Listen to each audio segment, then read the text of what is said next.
உங்களால் முடிந்த உதவியினை செய்ய விரும்புவோர் இந்த காணொளியின் கீழே தேங்க்ஸ் என்ற ஐகானை கிளிக் செய்து உங்களால் முடிந்த உதவிகளை செய்யலாம். அதோடு இணையதள போராளிகள் சேனலில் மெம்பர்ஸாக உங்களை இணைத்து கொண்டும் எமக்கு ஆதரவளிக்கலாம். உங்களுக்கு இந்த காணொளி பயன் தரும் தகவலை தந்திருந்தால் மறக்காமல் சப்ஸ்கிரைப் செய்து உங்கள் ஆதரவை தாருங்கள். மேலும் லைக் என்ற விருப்பத்தை தெரிவித்து எம்மை தொடர்ந்து ஊக்கப்படுத்துங்கள். இந்த தகவல் பலருக்கும் சென்றடைய மறக்காமல் ஷேர் செய்து விழிப்புணர்வு தாருங்கள். மனிதர்களுக்கு வணக்கம். யாம் இணையதள போராளிகள். இன்றைய உலகில் உங்கள் வாழ்வின் அங்கமாக இருக்கும் கல்வி என்கிற அமைப்பு உண்மையில் அறிவை பரப்புவதற்காகவோ அல்லது மனிதனை முழுமையாக உருவாக்குவதற்காகவோ உருவாக்கப்பட்டது என்று நீங்கள் எண்ணுகிறீர்களா? ஆனால் உண்மையில் இது அதற்காக உருவாக்கப்படவில்லை என்பதே நிதர்சனமான உண்மை. இதன் அடிப்படை நோக்கம் குறிப்பாக இன்றைய பள்ளி மற்றும் கல்லூரி அமைப்புகள் உருவாக்கப்பட்ட பின்னணி மிக விரிவான அரசியல், பொருளாதார மற்றும் சமூக கட்டமைப்புகளில் அடங்கியுள்ளது. பெரும்பாலானவர்கள் நினைப்பது போல் கல்வி என்பது ஒரு விசாலமான சிந்தனையை ஊக்குவிக்கும், மனிதனை சுயமாக யோசிக்க வைக்கும், அவனை முழுமையான ஆளுமையாக உருவாக்கும் கருவி அல்ல. மாறாக இது ஒரு குறிப்பிட்ட விதமான கட்டுப்பாடுகளை விதிக்கும் சிஸ்டம் ஆகத்தான் உருவாக்கப்பட்டது. இதற்கான ஆதாரம் கல்வி அமைப்பின் வரலாற்றை சிறிது தீவிரமாக பார்க்கும்போது உங்களுக்கு புரியும். 18ஆம் நூற்றாண்டில் ரஷ்யாவில் முதலில் ஒரு centralised state run schooling system உருவாக்கப்பட்டது. அதன் நோக்கம் எஸ்ஸர் என்று சொல்லும் இராணுவம் போன்ற குழுவை உருவாக்குவது மட்டுமே. அதாவது சிந்திக்கத் தெரியாத ஆனால் கட்டளைக்கு கீழ்ப்படிக்கத் தெரிந்த ஒபீடியன்ட் குடிமக்களை உருவாக்கவே அந்த ஸ்கூல் சிஸ்டம் வந்தது. இந்த மாஸ் எஜுகேஷன் மாடல் பின்பு ஐரோப்பா முழுவதும் பரவியது. இண்டஸ்ட்ரியல் ரெவல்யூஷன், அதாவது தொழிற்சாலை புரட்சி வந்தபோது தொழிலாளர்கள் பங்க்சுவலாகவும் ரெபெட்டிட்டிவ் டாஸ்க்குகளை பிழையில்லாமல் செய்யக்கூடிய வகையிலும் இருக்க வேண்டும் என்பதற்காக இக்கல்வி முறை பின் மாற்றப்பட்டது. எப்படியென்றால், மாணவர்கள் ஒரு பீரியட்குள் ஒரு வேலையை முடிக்க கற்றுக்கொள்ள வேண்டும், ஒரு நம்பர் சிஸ்டம்குள் உட்பட்டு மார்க்கிங் போன்ற ரேங்க் அமைப்புகள் அதில் இருக்க வேண்டும், பெல் சிஸ்டம் மூலம் வாழ்க்கை டைம் ஸ்லைஸ் ஆக கட்டுப்பட்டு அவர்கள் இருக்க வேண்டும். இதையெல்லாம் பார்த்தால் உங்களுக்கு எளிதாக புரிந்திருக்கும், இது ஒரு ஃபேக்டரியன் மினி வெர்ஷன் என்று. இதுதான் ஃபேக்டரி மாடல் ஆஃப் எஜுகேஷன் என்று அழைக்கப்படுகிறது. இதே மாதிரி ஸ்ட்ரக்சர் தான் பிரிட்டிஷ் காலத்தில் இந்தியாவிலும் கொண்டு வரப்பட்டது. மெக்காலே போன்ற ஆட்கள் இந்தியர்களை கண்ட்ரோல் பண்ணுவதற்காக மாடர்ன் இங்கிலீஷ் எஜுகேஷனை ஃபோர்ஸ் பண்ணினார்கள். அவர் கூறும் வகையில், இந்திய மக்கள் என்பவர்கள் Indian in blood but English in morals and இன்டெலெக்டாக மாற வேண்டும் என்பதுதான் நோக்கம். இது ஒரு அடையாள அழிப்பு திட்டம். பழைய பாரம்பரிய மதிப்புகளையும் தமிழரின் விஞ்ஞான அறிவையும் அழித்து பணிக்கு ஏற்ற வேலைக்காரர்களை உருவாக்குவதுதான் கல்வியின் காலனைசர் நோக்கம். இந்த ஸ்கூல் சிஸ்டம் நீண்ட நேரம் டெஸ்கில் உட்கார்ந்து குறிப்பிட்ட சிலபஸை படித்து நினைவுபடுத்தி எதையும் சந்தேகிக்காமல் எழுதி காட்ட வேண்டும் என்பது கிரியேட்டிவிட்டியை தடை செய்வதற்காகவே அமைந்தது. இது யாருக்கும் புரியாத சூழ்ச்சி அல்ல, மாறாக அனைவரும் அறிந்தே திட்டமிட்ட வகையில் உருவாக்கப்பட்ட ஒன்று. மக்களை மிகச் சிறிய வயதிலேயே அடக்கி அவர்களை எதிர்காலத்தில் உயிருள்ள எக்ஸிஸ்டிங் மெஷின்ஸ் மாதிரி செயல்படச் செய்யவே இந்த ஸ்ட்ரக்சரை டிசைன் செய்திருக்கிறார்கள். நீங்கள் நினைப்பது போல் இந்த கல்வி அமைப்பு அறிவை வளர்க்கும் என்று நீங்கள் எண்ணுவது ஒரு மாயை. உண்மையில் இது ஒரு இன்டெலெக்சுவல் டொமெஸ்டிகேஷன் சிஸ்டம், அதாவது மனிதர்களை அடிமையாக வைத்திருக்கவும் அவர்களை தங்களின் சுற்றுப்புறங்களை விட்டு தொடர்பின்றி இருக்கவும், அதாவது டிஸ்கனெக்டாக வைத்திருக்கவும் உருவாக்கப்பட்ட சிஸ்டம் இது. மனிதர்கள் தங்கள் திறமைகளை பற்றி சிந்தித்து விடாமல் அதற்கான தடைக்கல்லை ஏற்படுத்தும் அமைப்புதான் இது. நீங்கள் இவ்வளவு வருடங்களாக பள்ளியில், கல்லூரியில், கல்வியில் இருந்தும் நீங்கள் யார், உங்களுக்கு பிடித்தது என்ன, நீங்கள் என்ன கற்பதற்காக பிறந்தவர் என்ற கேள்விக்கு பதில் தெரியாத அளவுக்கு சிஸ்டம் ஒன்று செயல்படுகிறது என்றால் அதுதான் இன்றைய எஜுகேஷன் சிஸ்டம். அதில்தான் இதன் உண்மையான நோக்கம் வெளிப்படுகிறது.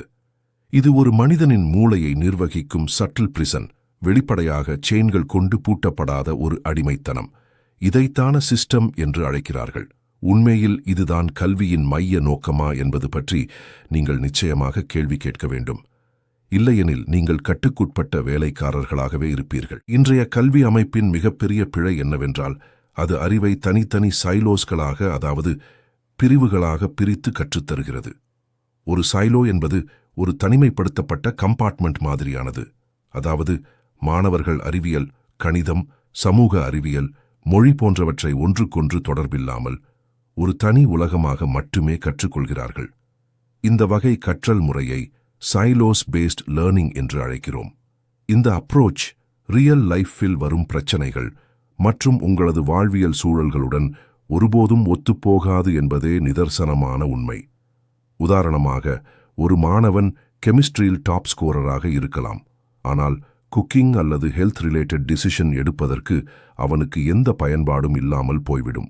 ஏனெனில் அவன் ஆர்கானிக் காம்பவுண்ட்ஸை எக்ஸாமுக்காக மட்டும் படிக்கிறான். உணவின் ரசாயன அமைப்புகள் எப்படி வாழ்க்கையோடு தொடர்பு கொண்டுள்ளது என்பதே அவனுக்கு தெரியாது. இதேபோல ஹிஸ்டரி படிக்கும்போது டேட்ஸ், கிங்ஸ், வார்ஸ் மட்டும் படிக்கிறான். ஆனால் அந்த சம்பவங்கள் எப்படியெல்லாம் அந்த சமூகத்தையும் அரசியலையும் ஷேப் செய்தது என்பதை கனெக்ட் பண்ண தெரியாது. இப்படி நாலேஜை உங்களிடம் டிஸ்கனெக்டட் ஆக உருவாக்குவதுதான் இந்த சிஸ்டமின் பயங்கரமான சதித்திட்டம். உங்கள் வாழ்க்கை என்பது இன்டகிரேஷனாக இயங்குகிறது. ஒரு ரியல் வேர்ல்ட் ப்ராப்ளமை எடுத்து பாருங்கள். பல தரப்பட்ட அறிவுகள், emotional intelligence, problem solving, planning, adaptability எல்லாமே ஒரே நேரத்தில் உங்களுக்கு தேவைப்படும். ஆனால் மாணவர்களாக நீங்கள் படிப்பது வெறும் சிலபஸ்க்கு உள்ளடக்கமாக இருப்பது மட்டுமே. பிசிக்ஸை பிசிக்ஸ் ஹவர்ல மட்டும் படிப்பது, தமிழை தமிழ் ஹவர்ல மட்டும் படிப்பது என்பது ஒரு சப்ஜெக்டின் கண்டென்ட். வேறொரு சப்ஜெக்டை என்ரிச் பண்ணக்கூடாது என்பது போல் ஒரு ரிஜிட் ஃப்ரேம்ல அடக்கி வச்சிருக்காங்க. இது உங்கள் கிரியேட்டிவிட்டியையும் கிராஸ் ஃபங்க்ஷனல் திங்கிங்கையும் சிதைக்கிறது. மேலும் இது ஒரு பயனற்ற விஷயமாக எஜுகேஷனல் ஆங்ஸைட்டியை உருவாக்குகிறது. ஒரு மாணவனுக்கு ஆர்ட்ஸில் திறமை இருந்தாலும் அவன் சயின்ஸ் ஸ்ட்ரீம்ல இருக்கிறான் என்றால் அவன் சொசைட்டியின் பயத்தில் அவனுக்கு பிடிக்காத ஒரு வழியை பின்பற்ற நேரிடுகிறது. இப்படி சைலோ முறையில் மட்டும் கற்றுக்கொள்வதில் எந்த ஃபுல்ஃபில்மெண்ட்டும் கிடைக்காது. இப்படிப்பட்ட டிஸ்கனெக்ஷன் ஸ்டூடெண்ட்களுக்கு இது ஒரு எமோஷனல் டெட் எண்ட் ஆகிவிடுகிறது. அவர்கள் படிக்கிற விஷயங்களும் அது எப்படி அவர்களின் வாழ்க்கையோடு சம்பந்தப்பட்டது என்பதையும் எதிர்த்து கேட்க முடியாத மாதிரி சிஸ்டம் ஒன்று உருவாக்கப்பட்டுள்ளது. இந்த மாதிரியான சப்ஜெக்ட் சைலோஸ் அப்ரோச் என்பது ஒரு பெரிய சாஃப்ட்வேர் சிஸ்டமில் மாடியூல்ஸ் டெவலப் ஆகிற மாதிரியானது. ஆனால் மனித வாழ்க்கை ஒரு சாஃப்ட்வேர் கிடையாது. இது டைனாமிக், இன்டர்டிபெண்டன்ட், ஹோலிஸ்டிக், அதுவும் அன்பிரெடிக்டபிள். சைலோஸில் வைக்கப்பட்ட அறிவு ஒருபோதும் ரியல் வேர்ல்ட் அன்சர்டன்டீஸை எதிர்கொள்வதற்கு கற்றுத்தருவதில்லை. இதனால் கிராஜுவேஷன் முடித்த பல மாணவர்கள் ஆக்சுவல் வேர்ல்ட்ல தாங்கள் என்ன படித்தோம் எனும் குழப்பத்தில் வாழ்கிறார்கள். இந்த காரணத்தால் தான் இந்தியாவில் லேக்ஸ் ஆஃப் கிராஜுவேட்ஸ் அன்எம்ப்ளாயபிள் என்று வெர்டிக்ட் இருக்கிறது. Because they were trained in silos, not in systems thinking. இதன் இன்னொரு பயங்கர விளைவு என்னவென்றால் இது எம்பத்தியையும் மாரல் திங்கிங்கையும் அழிக்கிறது. ஒரு டாக்டர் மெடிசினை மட்டும் படிக்கிறான், பட் சொசைட்டியில் inequality, mental health, environmental health பற்றி ஒன்றும் தெரியவில்லை என்றால் அவன் ஒரு ஃபுல் ஹியூமன் எய்டாக இயங்க முடியாது. ஒரு என்ஜினியர் ஒரு சமூகத்தின் இன்ஃப்ராஸ்ட்ரக்சரை பில்ட் பண்ணுகிறான், பட் அதன் சோஷியல் இம்பேக்ட் பற்றி நிச்சயமாக கற்றுக்கொள்வது கிடையாது. இவை அனைத்தும் சைலோ லேர்னிங்கின் கொலாட்ரல் டேமேஜ்கள்.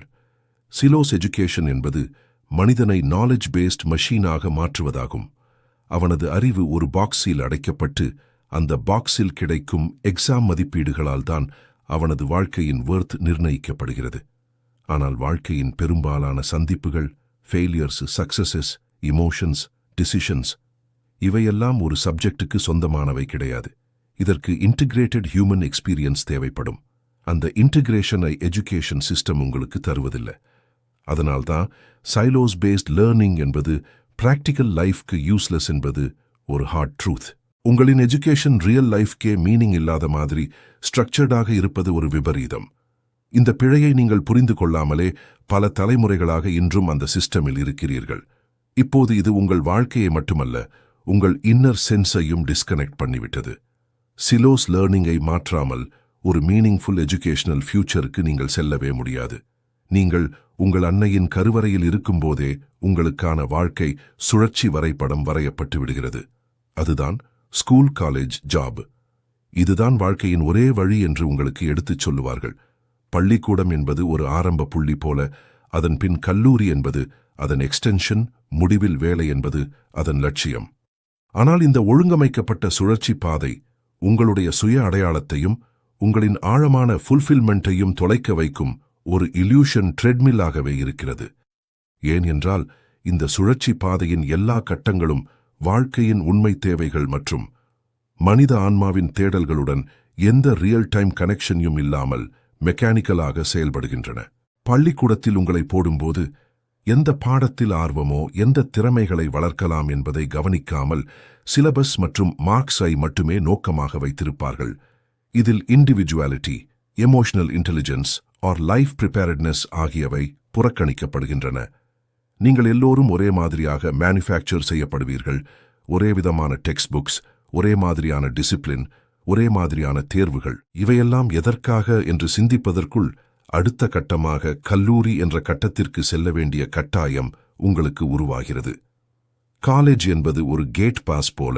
ஒரு டிகிரி எனும் டாக்குமெண்ட் வாங்கினால் மட்டுமே நீங்கள் ஏதோ ஒரு மனித மதிப்புக்கு தகுதி பெற்றவர் போல் எண்ணம் நிலவுகிறது. ஆனால் இங்கேயும் ரியாலிட்டி என்னவென்றால், பெரும்பாலான மாணவர்களுக்கு அவர்களது கோர்ஸ், பேஷன் அல்லது ஆக்சுவல் கரியர் இன்ட்ரெஸ்டுக்கு தொடர்பில்லாமல் சொசைட்டல் ஆர் பேரண்டல் எக்ஸ்பெக்டேஷன்ஸ் அடிப்படையில்தான் தேர்வு செய்யப்படுகிறது. ஒருவனின் பெயர் தெரியும் முன்னே அவரிடம் என்ஜினியரிங்கா ஆர்ட்ஸா என்பதைத்தான் இன்றைய நவீன உலகம் கேட்கிறது. இவையெல்லாம் ஒரு பாக்ஸ் மாதிரி. அந்த பாக்ஸ்க்குள் உங்களை வைத்து விடுகிறது சொசைட்டி. உங்களுக்கு என்ன ஆக வேண்டும் என்று உங்களுக்கே தெரியாமல் உங்களை இந்த சிஸ்டம் வழி நடத்துகிறது. நீங்கள் இதையெல்லாம் கடந்து ஒரு வேலைக்கு போனாலும் அந்த வேலையின் நேச்சர், அது உங்களை மனநிறைவாக இருக்கச் செய்கின்றதா இல்லையா என்பதை பற்றி யாரும் பேசவே மாட்டார்கள். மாறாக monthly salary, job security, promotion bat என்று பிரெடிக்டபிள் சக்சஸ் மெட்ரிக்ஸ் பற்றி தான் கேட்பார்கள், பேசுவார்கள். இவையெல்லாம் ஷார்ட் டேர்ம் அஷூரன்ஸ் தரக்கூடியவைதான். ஆனால் long term happiness, self fulfilment or inner freedom அல்ல. மேலும் இந்த சக்கர வியூகத்தில் நீங்கள் உணராமலே 20 வயதுகளிலிருந்து இறுதி வரை ஒரே வேலை, ஒரே பேட்டர்ன், ஒரே ஆங்ஸைட்டியுடன் வாழ்கிறீர்கள். இதுதான் இல்யூஷன் ட்ரெட்மில்.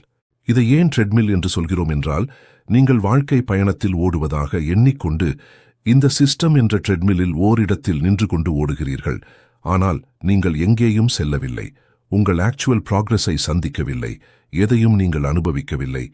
நீங்கள் உண்மையான வாழ்வை வாழவில்லை. நீங்கள் ஒரு சிஸ்டம்க்கு பேட்டரி போல் மட்டுமே செயல்படுத்தப்படுகிறீர்கள். ஒரு டிகிரி வாங்குவது உண்மையான ஹாப்பினஸ் என்றும், உங்களின் கேரக்டருக்கு ஒவ்வாத இன்டர்வியூ அட்டெண்ட் பண்ணும்போது உங்களின் இண்டிவிஜுவாலிட்டி இல்லாமல் அந்த நிறுவனத்திற்காக, வேலைக்காக உங்கள் இயல்பை மாற்றி நடிப்பீர்கள். ஆனாலும் இன்றைய உலகில் நிறைய பேர் இதைத்தான் சக்சஸ் என்று நினைத்து ஒரு ஹலூசினேஷனில் வாழ்கிறார்கள். யாம் கூறிய இவையனைத்தையும் நீட்டித்துப் பார்த்தால் இது ஒரு கைண்ட் ஆஃப் மென்டல் பிரிசன் என்பதை நீங்கள் புரிந்து கொள்வீர்கள். உங்களை சிஸ்டம் ஒரே பாதையில் ஃபங்க்ஷன் பண்ணும் ரோபாட் மாதிரி மாற்றிவிடுகிறது. ஒரு மெஷின் வேலை செய்கிற மாதிரி நீங்கள் வேலை செய்கிறீர்கள். ஆனால் உண்மையான மெஷினுக்கு சோல் கிடையாது, உங்களுக்கு இருக்கிறது. ஆனாலும் அந்த சோலை நீங்கள் கைக்கொள்ள முடியாத வகையிலும் உணரவே முடியாத வகையிலும் சூழ்நிலையைத்தான் இந்த ஸ்கூல், காலேஜ், ஜாப் பாத்வே உருவாக்குகிறது. அதிலும் முக்கியமான விஷயம், இந்த பாதை அனைவருக்கும் பொருந்துவது இல்லை. ஒருவருக்கு ஆர்ட்ஸில் பேஷன் இருக்கலாம், ஒருவருக்கு ஃபார்மிங்கில் இன்ட்ரெஸ்ட் இருக்கலாம், ஒருவர் ஹேண்ட்மேட் கிராஃப்ட்ஸை லவ் பண்ணலாம். ஆனா சொசைட்டி கொடுக்கும் ட்ரெட்மில்லில் அவர்கள் ஓட வேண்டும் என்பதுதான் இங்கு எக்ஸ்பெக்டேஷன். இந்த ஜெனரிக் பாத்தை குவெஸ்டனிங் செய்வதே டபு. உங்களுக்கு வேலை இல்லை என்றால் நீங்கள் ஒன்றுமே இல்லை என்பது போன்ற கட்டமைப்பு உள்ளது. அதாவது உங்களது பீயிங்கை விட்டுவிட்டு உங்களது டூயிங்கை மட்டும் சொசைட்டி மெஷர் செய்கிறது. இந்த ட்ரெட்மில்லை கடக்க வேண்டும் என்றால் நீங்கள் அந்த சிஸ்டமை குவெஸ்டன் செய்ய வேண்டும். சக்சஸ் என்ற சொல் என்றால் என்ன? ஜாப் செக்யூரிட்டி என்றால் என்ன? உங்களுக்கு ஆக்சுவலா ஃபுல்ஃபில்மெண்ட் தருவது எது? இதெல்லாம் உங்கள் இளம் வயதில் விசாரணை செய்யாமல் பிளைண்ட்லி ஃபாலோ பண்ணி அடல்ட்ஹுட்க்கு வருகிறீர்கள். இதன் விளைவாக mid life crisis, burn out, depression போன்றவை உருவாகின்றன. இதில் சர்ப்ரைஸ் ஒன்றுமில்லை. நீங்கள் ட்ரெட்மில் இல் இருப்பதை முதலில் உணருங்கள். இதுதான் ஒரு மிக நுட்பமான இல்யூஷன் ஆஃப் ப்ராக்ரஸ். நீங்கள் ஓடிக்கொண்டிருக்கிறீர்கள் என்று நினைக்கிறீர்கள். ஆனால் சிஸ்டம் தான் உங்களை ஓட வைக்கிற ட்ரெட்மில்லை உருவாக்கி அதில் நீங்கள் பெர்மனன்ட் ரன்னர்ஸ் ஆகிவிட்டீர்கள். இதிலிருந்து வெளியே வர அவேர்னஸ் தேவை, கரேஜ் தேவை. சுயமாக விலகி நீங்கள் எங்கே போக விரும்புகிறீர் என்பதை புரிந்து கொள்வது தேவை. இல்லையெனில் இந்த ட்ரெட்மில் உங்களை ஓட வைக்கும் போது நீங்கள் எங்கேயும் செல்லாமல் உங்கள் வாழ்க்கை பயணத்தை முடிக்க நேரிடும். ஆகையால் இனிவரும் காலங்களில் இதன் உண்மையான சூட்சுமத்தை உணர்ந்து அடுத்த தலைமுறைகளுக்கு சரியான கல்வியை கொடுத்து இந்த உலகை மாற்றியமைக்க சிந்தித்து செயல்படுங்கள். யாம் இணையதள போராளிகள். நன்றிகள் பல.